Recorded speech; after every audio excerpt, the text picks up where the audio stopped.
কন্দ কাটা ভূতের খপ্পরে সুমিত মোদক। আবার আর একটা আত্মহত্যা। এই নিয়ে পরপর 5টা আত্মহত্যার ঘটনা একই জায়গায়। আত্মহত্যা বলাটা ভুল, ব্যাপারটা খুন। প্রথম দিকে পুলিশ প্রশাসন আত্মহত্যা বললেও গোয়েন্দা পুলিশ প্রধান দেবব্রত ঘোষ এগুলিকে আত্মহত্যা বলে মেনে নিতে রাজি নয়। কারণ একই জায়গায় কয়েকটা দিনের মধ্যে 5টা আত্মহত্যা অসম্ভব। তাই মিস্টার ঘোষ নিজ হাতে বিষয়টা তদন্তের দায়িত্ব নিলেন।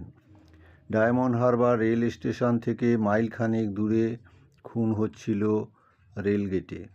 মিস্টার ঘোষের ধারণা স্থানীয় ছিনতাইকারীরা টাকা পয়সা ছিনতাই করে মেরে ফেলে রেল লাইনে ফেলে দিয়ে যাচ্ছে, তারপর রেলে গলা কাটা পড়ছে। সেদিন রাত্রে এক গোয়েন্দা পুলিশ মিস্টার মলয় মিশ্রকে নিয়োগ করেন মিস্টার ঘোষ। মিস্টার মিশ্র পাগল বেশে ঘটনাস্থলে গেলেন এবং ঘটনাস্থলে মিস্টার মিশ্র খুন হলো এইভাবে। তারপর পুলিশ ক্যাম্প বসানো হলো। যেদিন ঘটনাস্থলে পুলিশ ক্যাম্প বসানো হলো সেদিন রাতে পুলিশ ক্যাম্পের আশেপাশে একটা কুচকুচে কালো বিড়াল মেউ মেউ মেউ করে ঘুরতে লাগলো। তার চোখ দুটি আগুনের মতো জ্বলছে। এমন সময় দরজা হাওয়ায় হ্যাজাকের আলো নিভে গেল। চারিদিকে ঘুটঘুটে অন্ধকার। তখনই অন্ধকার থেকে ভেসে আসতে লাগলো করতালির শব্দ। কয়েকজন পুলিশ যখন টর্চ নিয়ে ক্যাম্পের বাইরে এলেন তখন কালো কালো দুটি হাত কেড়ে নিল সব টর্চগুলি। সঙ্গে সঙ্গে ধাক্কা খেল পুলিশের গুলি। কে যেন ওদের ঠেলে ফেলে দিল। তাদের চিৎকার চেঁচামেচিতে তাঁবুর ভিতরের পুলিশগুলি টর্চ আর বন্দুক নিয়ে বেরিয়ে এলেন। তারা টর্চের আলোয় দেখতে পেলেন একজন গলা কাটা বীভৎস মানুষ। আর সেই গলা কাটা মানুষটা একটা করে পুলিশকে গলা টিপে মেরে ফেলছে। সঙ্গে সঙ্গে তাঁবু থেকে বেরিয়ে আসা পুলিশরা গুলি চালাতে শুরু করলেন।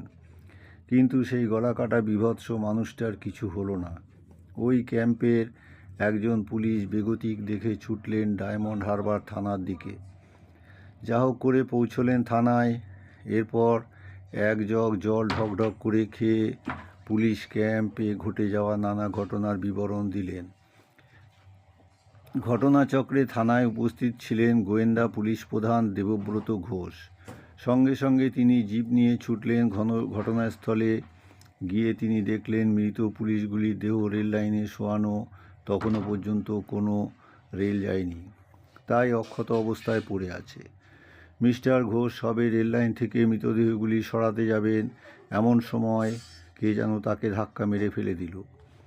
টর্চ মারলেন, দেখলেন একটা গলা কাটা বীভৎস মানুষ তাকে গলা টিপে ধরতে যাচ্ছে। গুলি চালালেন, কিন্তু কোনো কিছু হলো না।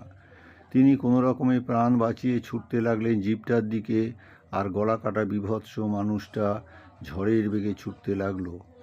প্রাণপণে ছুটতে লাগলেন মিস্টার ঘোষ। এমন সময় মনে পড়ল তার স্ত্রী মল্লিকার কথা।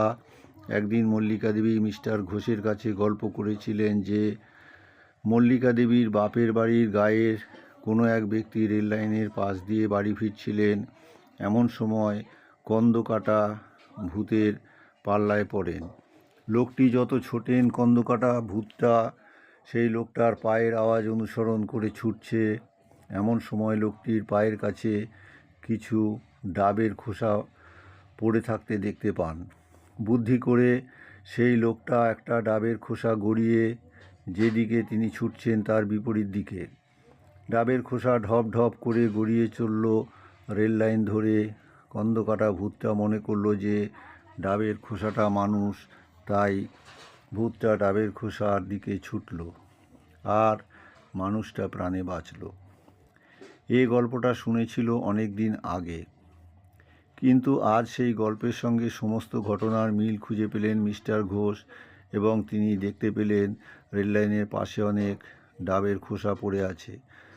মরণবাচন সময় তিনি ডাবের খোসা গড়িয়ে দিলেন। তিনি যেদিকে ছুটলেন তার বিপরীত দিকে। ব্যাপারটা ম্যাজিকের মতো কাজ করে দিল। গন্ধকাটা ভূতটা ছুটল ডাবের দিকে। সঙ্গে সঙ্গে মিস্টার ঘোষ কিছুটা ছুটে স্থানীয় গ্রামে ঢুকলেন। গ্রামের লোকেরা ব্যাপারটা শুনে অবাক। পরদিন সকালে সদলবলে ছুটলেন ঘটনাস্থলে। গিয়ে দেখলেন মৃত পুলিশ, গুলির উপর দিয়ে রেল গিয়ে সকলের গলা কাটা পড়েছে। মৃতদেহগুলি পাঠানো হলো ময়না তদন্তের জন্য। আর স্থানীয় এক ওঝা এলেন। তন্ত্রমন্ত্র হলো, শান্তি সোস্তেন হলো, কালী ঠাকুর তুলল স্থানীয় যুবকরা। তারপর কন্দকাটা ভূতের উপদ্রব শেষ হলো। এমনকি গোয়েন্দা পুলিশ প্রধানের স্ত্রী মল্লিকা দেবী কালীঘাটে কালীমার পুজো দিয়ে এলেন। রাত্রে আর কখনো তারা স্বামীর ভূতের পাল্লায় না পড়েন।